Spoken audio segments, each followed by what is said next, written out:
when a movie does hit, obviously Paranormal Activity, do you expect the Russian movies to come into you guys, or, well, no, this movie came big, so now we're going to get 50 copies of this sent to us? I mean, do you ever have situations where you might get 100 saws, and you guys have to look through? You may actually find a good one. Yeah.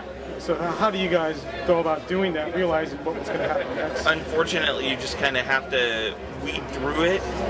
But also, you know, the whole thing is there's going to be a lot of POV movies that come out after Paranormal Activity, just like after Blair Witch.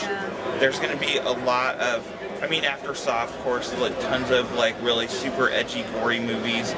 But the thing that people don't realize when they're making movies is they look at Paranormal Activity and go, look at what that guy did, and it was really successful. But his was successful. Well, first off, it was successful because it's a good movie. I mean, that's one thing that people forget about. They try to find some magic formula, but it's not about a magic formula. It's about do a good work. I mean, that's all it comes down to. Do good work. No matter what kind of movie you make it good. If it's not good quality, there's enough stuff out there. We don't need any more.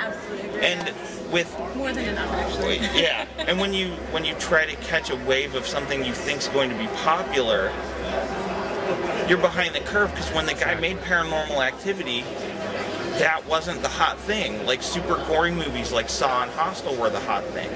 Like the whole point is he did something that was sort of against the grain. So if you try to copy him, it's never going to be as successful because he did something when it was different. Sometimes though, when they copy soon enough, they'll, you know, people go and they'll buy the tickets. Oh, I love that. And, you know, it's like this. But the danger is then a lot of it ends up being crap. It's not this because they're just looking to take advantage of that. And then what happens is you have to have somebody else who comes and does something really good, an original, which is kind of like the next thing, and it sort of ends up going in like cycles, you know what I mean? And it's not even that necessarily that somebody can't be influenced by it and do something good with it or take their own approach to it, but it has to be honest. It can't just be like, I want to rip off Paranormal Activity because it was hot. Quentin Tarantino, for example, he freely admits that he was so inspired by Park Chan-wook, the director of Oldboy.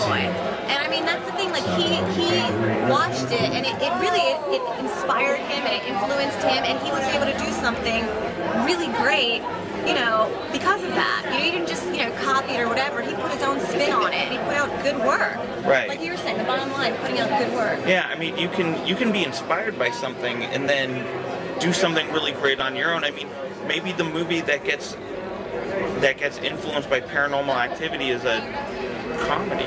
Yeah. You know, I mean, like, they were inspired by it and they just took that little piece that inspired them and they do something else.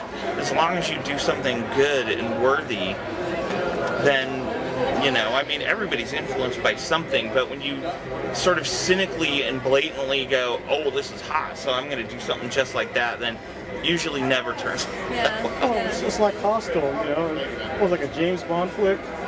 Then there's that little scene where the little kids are throwing rocks at the gangsters. That sort of reminds me of Return of the Jedi when they're destroying, you know, the big machines with rock. I mean, I could tell Eli Roth was thinking about what he loved as a child and kid, and he put it all in one movie, but it all meshed.